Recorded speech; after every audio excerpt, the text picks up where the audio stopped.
नमस्कार, कहानी बैरल में आपका स्वागत है। लीजिए पेश है धर्मवीर भारती द्वारा लिखित उपन्यास गुनाहों का देवता भाग 3। केसु बाहर खड़ी थी। चल तू भी ना। नहीं, मैं गाड़ी पर चली जाऊंगी। अरे चलो, गाड़ी 4:30 बजे जाएगी। अभी घंटा भर है। घर पर चाय पियेंगे, फिर मोटर पहुंचा देगी। जब तक पापा नहीं है तब तक जितना चाहो कार घिसो। केसु भी आ बैठी और कार चल दी। दूसरे दिन जब चंदर डॉ शुक्ला के यहाँ निबंध की प्रतिलिपि लेकर पहुंचा तो 8 बज चुके थे। 7 बजे तो चंदर की नींद ही खुली थी और जल्दी से वह नहा धोकर साइकिल दौड़ाता हुआ भागा था कि कहीं भाषण की प्रतिलिपि पहुंचने में देर न हो जाए। जब वह बंगले पर पहुंचा तो धूप फैल चुकी थी। अब धूप भली नहीं मालूम देती थी। धूप की तेजी बर्दाश्त के बाहर होने लगी थी, लेकिन सुधा नीलकांटे के ऊंचे ऊंचे झाड़ों की छांव में एक छोटी सी कुर्सी डाले बैठी थी। बगल में एक छोटी सी मेज थी जिस पर कोई किताब खुली हुई रखी थी। हाथ में क्रोशिया थी और उंगलियां एक नाजुक तेजी से डोरे से उलझ सुलझ रही थीं। हल्के बादामी रंग की इकलाई की लहराती हुई धोती, नारंगी और काली तिरछी धारियों का कलफ किया चुस्त ब्लाउज और एक कंधे पर उभरा एक उसका पफ ऐसा लग रहा था जैसे कि बाह पर कोई रंगीन तितली आकर बैठी हुई हो और उसका सिर्फ एक पंख उठा हो।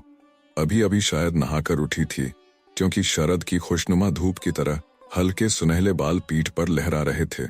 नीलकांटे की टहनियां उनको सुनहली लहरें समझकर अटखेलियां कर रही। चंदर की साइकिल जब अंदर दिख पड़ी तो सुधा ने उधर दिख पड़ी तो सुधा ने उधर देखा, लेकिन कुछ भी न कहकर फिर अपनी क्रोशिया बुनने में लग गई। चंदर सीधा पोर्टिको में गया और अपनी साइकिल रखकर भीतर चला गया। डॉ शुक्ला के पास स्टडी रूम में बैठक में सोने के कमरे में कहीं भी डॉ शुक्ला नजर नहीं आए। फार कर वह बाहर आया तो देखा मोटर अभी गैरेज में है। तो वे जा कहां सकते। और सुधा को तो देखिए, क्या अकड़ी हुई है आज, जैसे चंदर को जानती ही नहीं। चंदर सुधा के पास गया। सुधा का मुंह और भी लटक गया। डॉक्टर साहब कहाँ हैं? चंदर ने पूछा। हमें क्या मालूम, सुधा ने क्रोशिया पर से बिना निगाह उठाए जवाब दिया। तो किसे मालूम होगा, चंदर ने डॉटते हुए कहा। हर वक्त का मजाक हमें अच्छा नहीं लगता। काम की बात का उसी तरह जवाब देना चाहिए। उनके निबंध की लिपि देनी है या नहीं? हाँ देनी है। तो मैं क्या करूं? नहा रहे होंगे। अभी कोई ये तो है नहीं कि तुम निबंध की लिपि लाए हो तो कोई नहाया धोए ना, बस सुबह से बैठा रहे कि अब निबंध आ रहा है, अब आ रहा है। सुधा ने मुंह बनाकर आंखें नचाते हुए कहा। तो सीधे क्यों नहीं कहती कि नहा रहे हैं? चंदर ने सुधा के गुस्से पर हंसकर कहा। चंदर की हंसी पर तो सुधा का मिजाज और भी बिगड़ गया और अपनी क्रोशिया उठाकर और किताब बगल में दबाकर वह उठकर अंदर चल दी। उसके उठते ही चंदर आराम से उस कुर्सी पर बैठ गया और मेज पर टांग फैलाकर बोला, आज मुझे बहुत गुस्सा चढ़ा है, खबरदार कोई बोलना मत। सुधा जाते जाते मुड़कर खड़ी हो गई। हमने कह दिया चंदर एक बार कि हमें ये सब बातें अच्छी नहीं लगती। जब देखो तुम चिढ़ाते रहते हो। सुधा ने गुस्से से कहा। नहीं, चिढ़ाएंगे नहीं तो पूजा करेंगे। तुम अपने मौके पर छोड़ देती हो। चंदर ने उसी लापरवाही से कहा।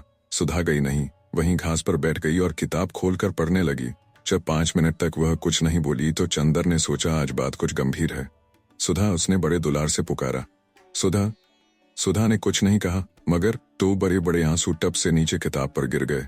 अरे क्या बात है सुधा, नहीं बताओगी? कुछ नहीं, बता दो, तुम्हें हमारी कसम है। कल शाम को तुम आए नहीं। सुधा रोनी आवाज में बोली। बस इस बात पर इतनी नाराज हो पागल? हाँ, इस बात पर इतनी नाराज हूं। तुम आओ चाहे 1000 बार ना आओ, इस पर हम क्यों नाराज होंगे? बड़े कहीं के आए, नहीं आएंगे तो जैसे हमारा घर बार नहीं है। अपने को जाने क्या समझ लिया है? सुधा ने चिढ़कर जवाब दिया। अरे तो तुम ही तो कह रही थी भाई, चंदर ने हंसकर कहा। तो बात पूरी भी सुनो। शाम को गेसू का नौकर आया था। उसके छोटे भाई हसरत की आज सुबह कुरान खानी होने वाली थी और उसकी माँ ने बुलाया था। तो क्यों न गई? तय क्यों नहीं, किससे पूछ कर जाती? आप तो इस वक्त आ रहे हैं जब सब खत्म हो गया। सुधा बोली। तो पापा से पूछ के चली जाती, चंदर ने समझाकर कहा। और फिर गेसू के यहाँ तो यूं अक्सर जाती हो तुम तो? आज तो डांस भी करने के लिए कहा था उसने। फिर बाद में तुम कहते सुधा तुम्हें ये नहीं करना चाहिए, वो नहीं करना चाहिए। लड़कियों को ऐसे रहना चाहिए, वैसे रहना चाहिए, और बैठ के उपदेश पिलाते और नाराज होते। बिना तुमसे पूछे हम कहीं सिनेमा पिकनिक जलसों में गए हैं कभी? और फिर आंसू टपक पड़े, पगली कहीं की। इतनी सी बात पर रोना क्या? किसी के हाथ कुछ उपहार भेज दो और फिर किसी मौके पर चली जाना। हाँ चली जाना, तुम्हें कहते क्या लगता है? गेसू ने कितना बुरा माना होगा। सुधा ने बिगड़ते हुए ही कहा। इम्तिहान आ रहा है, फिर कब जाएंगे? कब है इम्तिहान तुम्हारा? चाहे जब हो। मुझे पढ़ाने के लिए कहा किसी से, अरे भूल गए। अच्छा आज देखो कहेंगे। कहेंगे कहेंगे नहीं, आज दोपहर को आप बुला लाइए, वरना हम सब किताबों में लगाए देते हैं आग। समझे कि नहीं?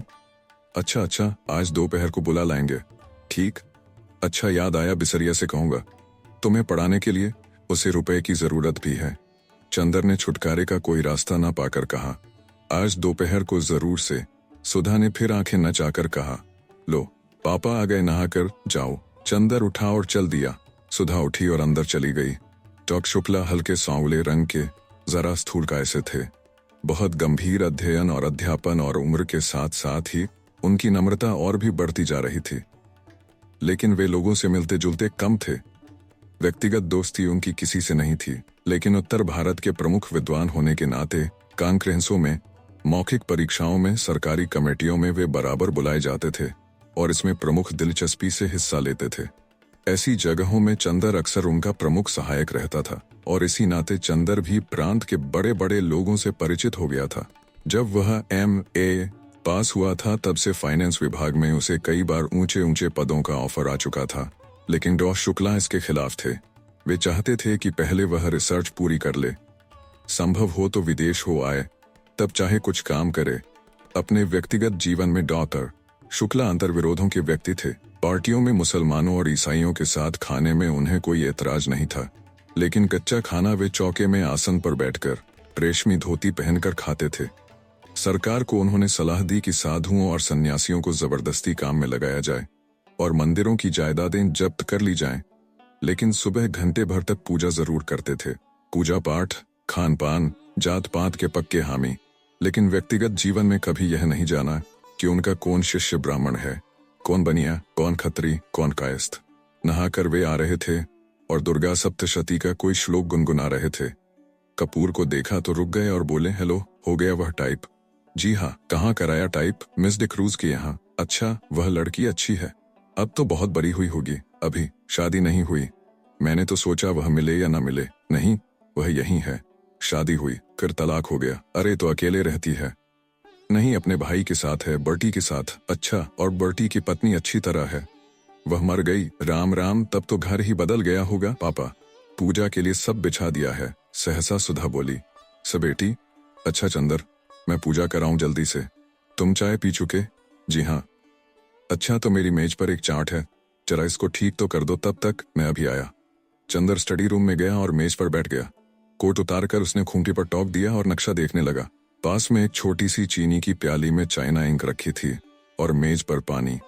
उसने 2 बूंद पानी डालकर चाइना इंक घिसनी शुरू की। इतने में सुधा कमरे में दाखिल। सुनो, उसने चारों ओर देखकर बड़े सशंकित स्वरों में कहा और फिर झुककर चंदर के कान के पास मुंह लगाकर कहा, चावल की नान खटाई खाओगे? ये क्या बला है? चंदर ने इंक घिसते घिसते पूछा। बड़ी अच्छी चीज होती है, पापा को बहुत अच्छी लगती है, हमने सुबह अपने हाथ से बनाई थी। खाओगे? सुधा ने बड़े दुलार से पूछा। ले आओ, चंदर ने कहा। ले आए हम दो, और सुधा ने अपने आंचल में लिपटी हुई 2 नान खटाई निकालकर मेज पर रख दी। अरे तश्तरी में क्यों नहीं लाई? सब धोती में घी लग गया, इतनी बड़ी हो गई, शौर नहीं जरा सा? चंदर ने बिगड़कर कहा। छिपा करके लाए हैं, फिर ये सकरी होती हैं कि नहीं? चौके के बाहर कैसे लाते? तुम्हारे लिए तो लाए हैं और तुम ही बिगड़ रहे हो। अंधे को नोन दो, अंधा कहे मेरी आंखें फोड़ी। सुधा ने मुंह बनाकर कहा, खाना है कि नहीं? हाथ में तो हमारे स्याही लगी है। चंदर बोला, हम अपने हाथ से नहीं खिलाएंगे, हमारा हाथ जूठा हो जाएगा। और राम राम, पता नहीं तुम रेस्तरां में मुसलमान के हाथ का खाते होगे। थू थू। चंदर हंस पड़ा सुधा की इस बात पर, और उसने पानी में हाथ डुबोकर बिना पूछे सुधा के आंचल में हाथ पहुंच दिए। स्याही के और बेतकल्लुफी से नान खटाई उठाकर खाने लगा। बस अब धोती का किनारा रंग दिया और यही पहनना है हमें दिन भर। सुधा ने बिगड़ कर कहा।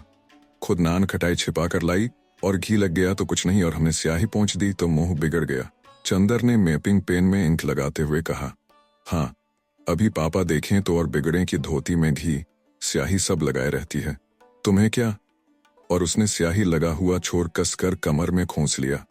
छे, वही घी में तर छोर कमर में खोंस लिया, गंदी कहीं की।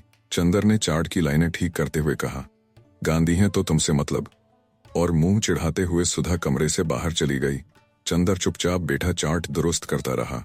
उत्तर प्रदेश के पूर्वी जिला बलिया, आजमगढ़, बस्ती, बनारस आदि में बच्चों की मृत्यु संख्या का ग्राफ बनाना था और एक और उनके नक्शे पर बिंदरों की एक सघनता से मृत्यु संख्या का निर्देश करना था। चंदर की एक आदत थी, वह काम में लगता था तो भूत की तरह लगता था। फिर उसे दीन दुनिया किसी की खबर नहीं रहती थी। खाना पीना, तन बदन किसी का होश नहीं रहता था। इसका एक कारण था, चंदर उन लड़कों में से था जिनकी जिंदगी बाहर से बहुत हल्की फुल्की होते हुए भी अंदर से बहुत गंभीर और अर्थमयी होती है, जिनके सामने एक स्पष्ट उद्देश्य, एक लक्ष्य होता है। बाहर से चाहे जैसे होने पर भी अपने आंतरिक सत्य के प्रति घोर ईमानदारी, यह इन लोगों की विशेषता होती है। और सारी दुनिया के प्रति अगंभीर और उच्छृंखल होने पर भी जो चीजें इनकी लक्ष्य परिधि में आ जाती हैं, उनके प्रति उनकी गंभीरता साधना और पूजा बन जाती है। इसलिए बाहर से इतना व्यक्तिवादी और सारी दुनिया के प्रति निरपेक्ष और लापरवाह दिख पड़ने पर भी वह अंतरतम से समाज और युग और अपने आसपास के जीवन और व्यक्तियों के प्रति अपने को बेहद उत्तरदायी अनुभव करता था। वह देशभक्त भी था और शायद समाजवादी भी, पर अपने तरीके से वह खद्दर नहीं पहनता था, कांग्रेस का सदस्य नहीं था, जेल नहीं गया था, फिर भी वह अपने देश को प्यार करता था। बेहद प्यार, उसकी देशभक्ति, उसका समाजवाद, सभी उसके अध्ययन और खोज में समा गया था। वह यह जानता था कि समाज के सभी स्तंभों का स्थान अपना अलग होता है।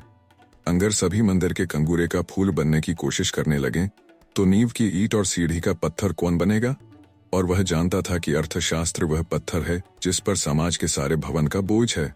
और उसने निश्चय किया था कि अपने देश, अपने युग के आर्थिक पहलू को वह खूब अच्छी तरह से अपने ढंग से विश्लेषण करके देखेगा। और उसे आशा थी कि वह एक दिन ऐसा समाधान खोज निकालेगा कि मानव की बहुत सी समस्याएं हल हो जाएंगी। और आर्थिक और राजनीतिक क्षेत्र में अगर आदमी खूंखार जानवर बन गया है तो एक दिन दुनिया उसकी एक आवाज पर देवता बन सकेगी। इसलिए जब वह बैठकर कानपुर की मिलों के मजदूरों के वेतन का चार्ट बनाता था या उपयुक्त साधनों के अभाव में मर जाने वाली गरीब औरतों और बच्चों का लेखा जोखा करता था, तो उसके सामने अपना कैरियर, अपनी प्रतिष्ठा, अपनी डिग्री का सपना नहीं होता था। उसके मन में उस वक्त वैसा संतोष होता था जो किसी पुजारी के मन में होता है जब वह अपने देवता की अर्चना के लिए धूप, दीप, निवेद्य सजाता है। बल्कि चंदर थोड़ा भावुक था। एक बार तो जब चंदर ने अपने रिसर्च के सिलसिले में यह पढ़ा कि अंग्रेजों ने अपनी पूंजी लगाने और अपना व्यापार फैलाने के लिए किस तरह मुर्शिदाबाद से लेकर रोहतक तक हिंदुस्तान के गरीब से गरीब और अमीर से अमीर बाशिंदे को अमानुषिकता से लूटा, तब वह फूट फूट कर रो पड़ा था। लेकिन इसके बावजूद उसने राजनीति में कभी डूबकर हिस्सा नहीं लिया, क्योंकि उसने देखा कि उसके जो भी मित्र राजनीति में गए वे थोड़े दिन बाद बहुत प्रसिद्धि और प्रतिष्ठा पा गए, मगर आदमियत खो बैठे। अपने अर्थशास्त्र के बावजूद वह यह समझता था कि आदमी की जिंदगी सिर्फ आर्थिक पहलू तक सीमित नहीं, और वह यह भी समझता था कि जीवन को सुधारने के लिए सिर्फ आर्थिक ढांचा बदल देने भर की जरूरत नहीं है।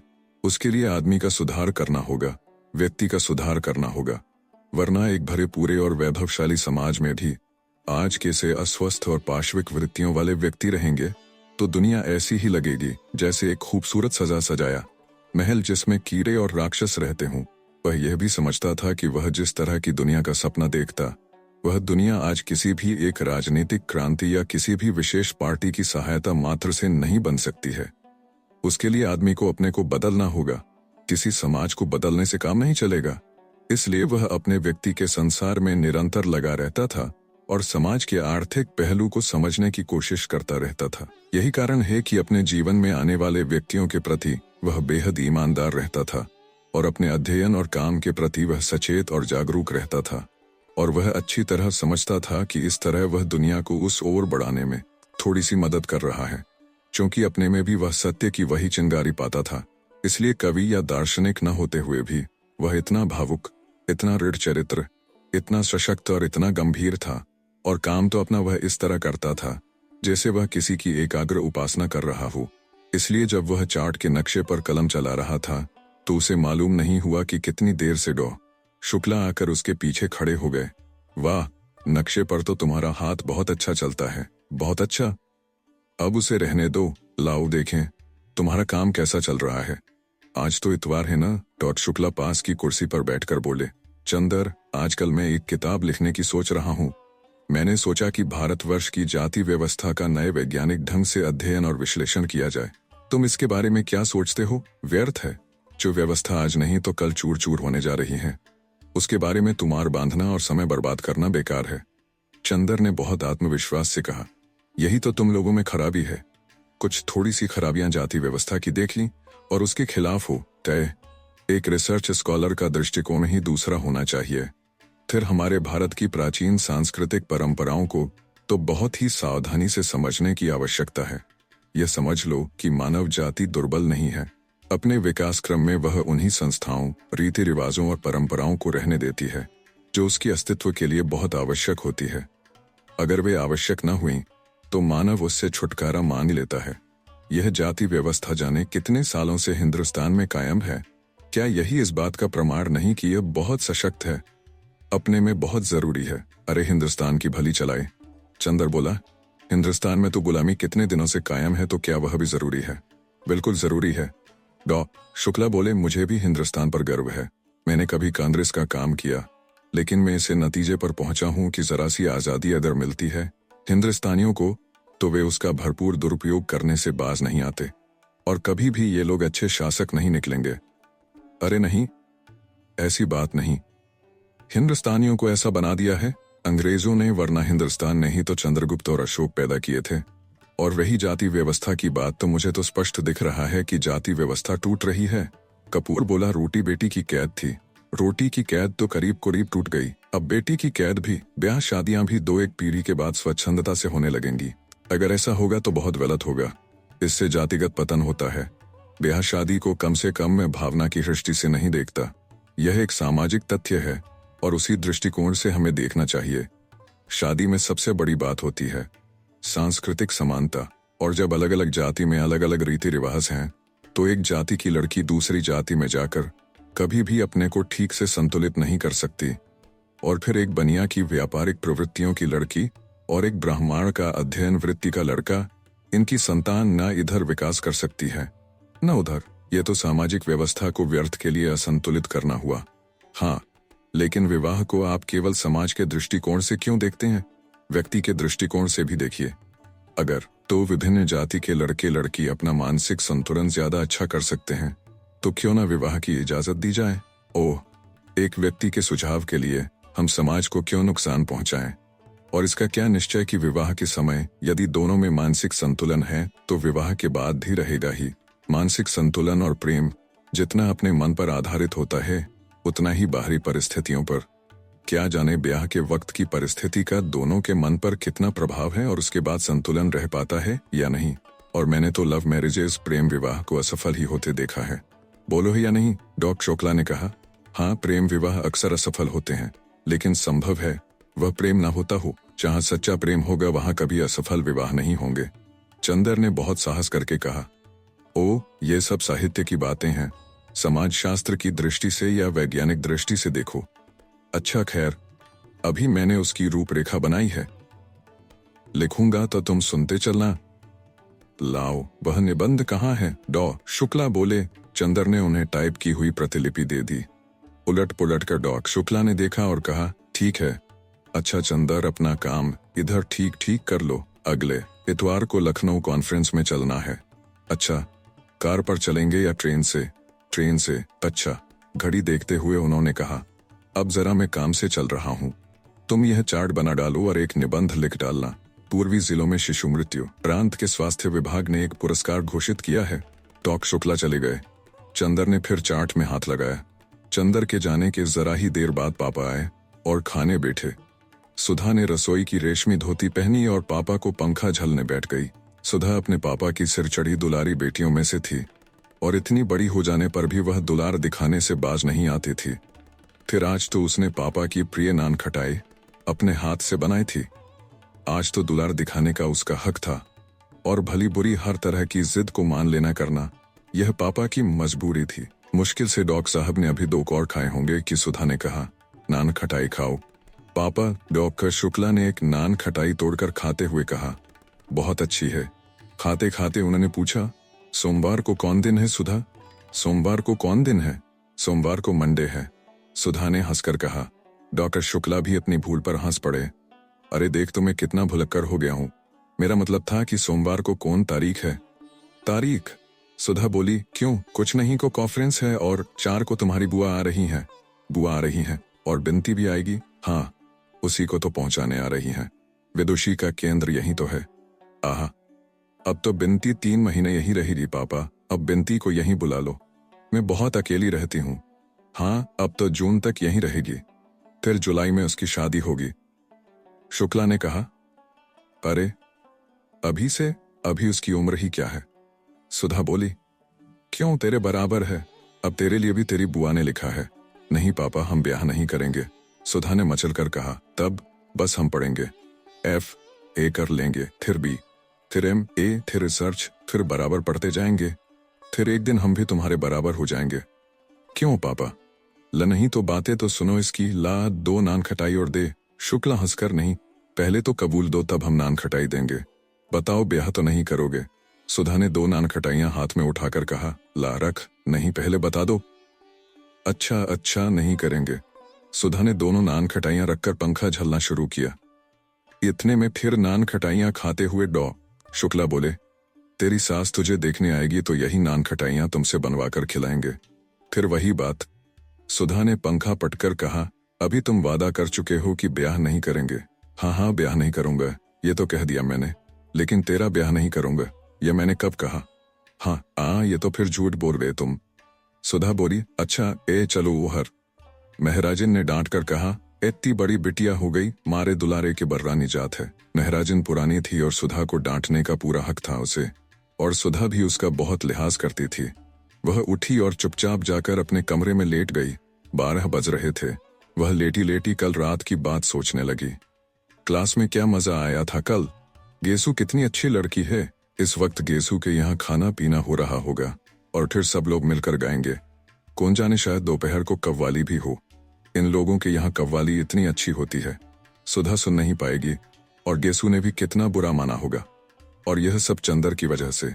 चंदर हमेशा उसके आने जाने, उठने बैठने में कतर ब्योंत करता रहता है। एक बार वह अपने मन से लड़कियों के साथ पिकनिक में चली गई। वहीं चंदर के बहुत से दोस्त भी थे। एक दोस्त ने जाकर चंदर से जाने का यह कह दिया कि चंदर उस पर बहुत बिगड़ा, और सुधा कितनी रोई थी उस दिन। यह चंदर बहुत खराब है। सच पूछो तो अगर कभी कभी वह सुधा का कहना मान लेता है तो उससे दुगना सुधा पर रोब जमाता है और सुधा को रुला रुलाकर मार डालता है, और खुद अपने आप दुनिया भर में घूमेंगे। अपना काम होगा तो चलो सुधा, अभी करो फौरन, और सुधा का काम होगा तो अरे भाई क्या करें, भूल गए।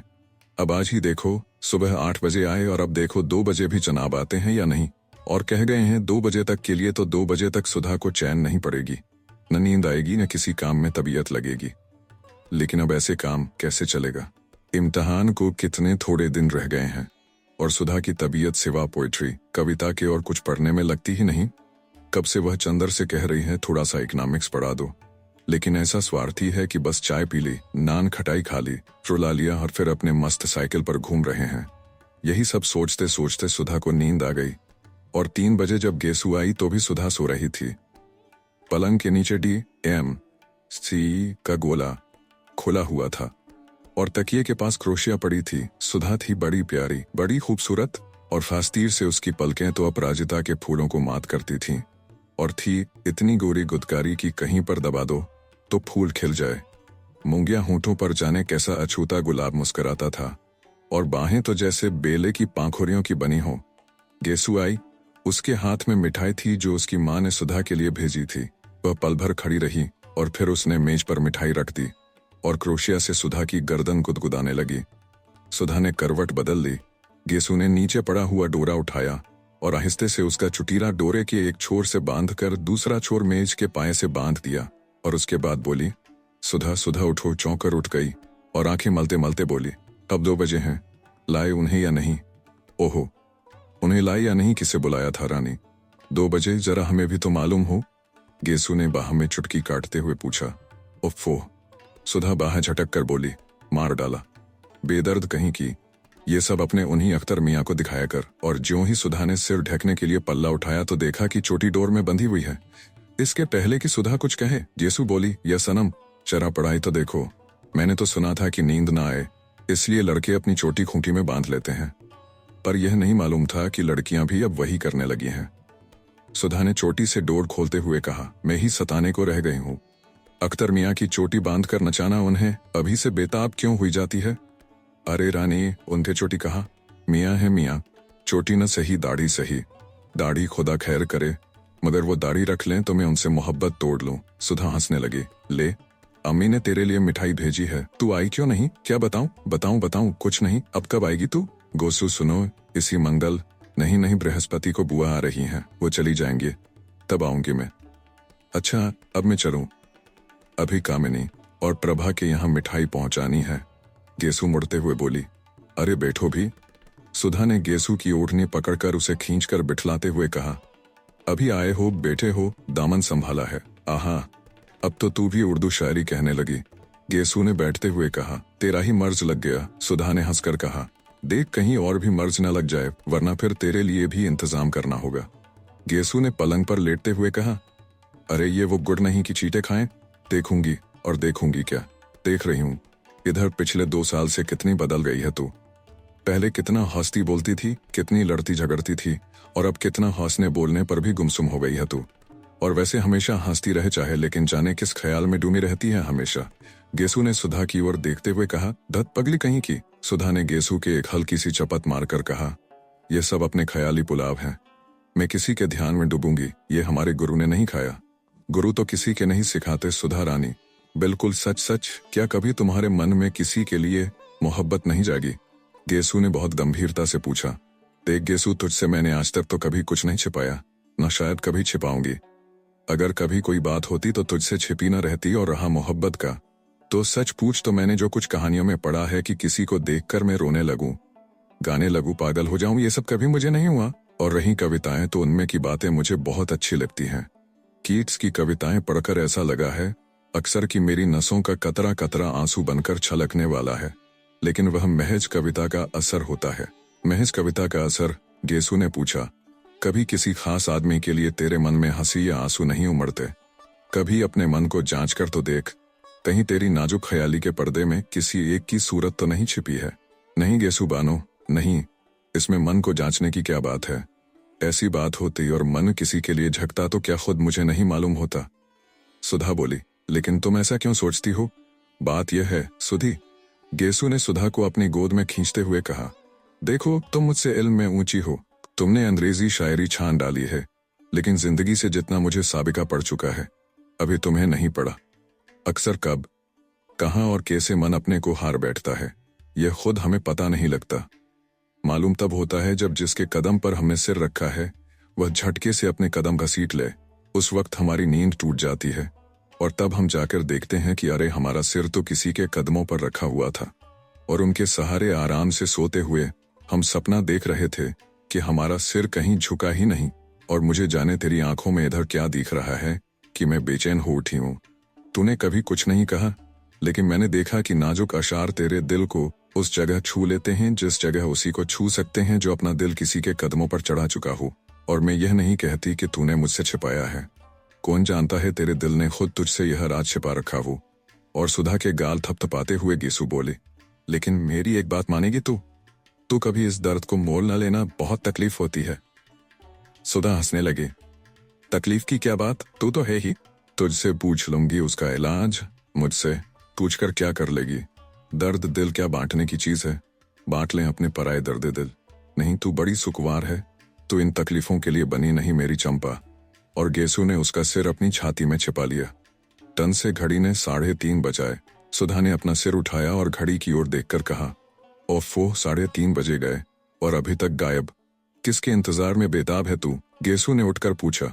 बस दर्द दिल, मोहब्बत, इंतजार, बेताबी, तेरे दिमाग में तो यही सब भरा रहता है आजकल। वही तो सबको समझती है। इंतजार विंतजार नहीं, चंदर अभी मास्टर लेकर आएंगे। अब इम्तिहान कितना नजदीक है। हाँ, ये तो सच है। और अभी तक मुझसे पूछ, क्या पढ़ाई हुई है? असल बात तो यह है कि कॉलेज में पढ़ाई हो तो घर में पढ़ने में मन लगे, और राजा कॉलेज में पढ़ाई नहीं होती।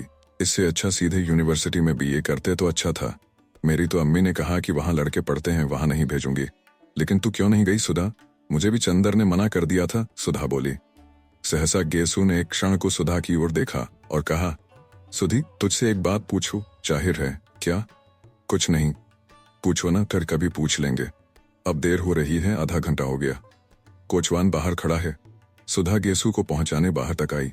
आप सुन रहे थे कहानी बैरल से धर्मवीर भारती द्वारा लिखित उपन्यास गुनाहों का देवता भाग 3।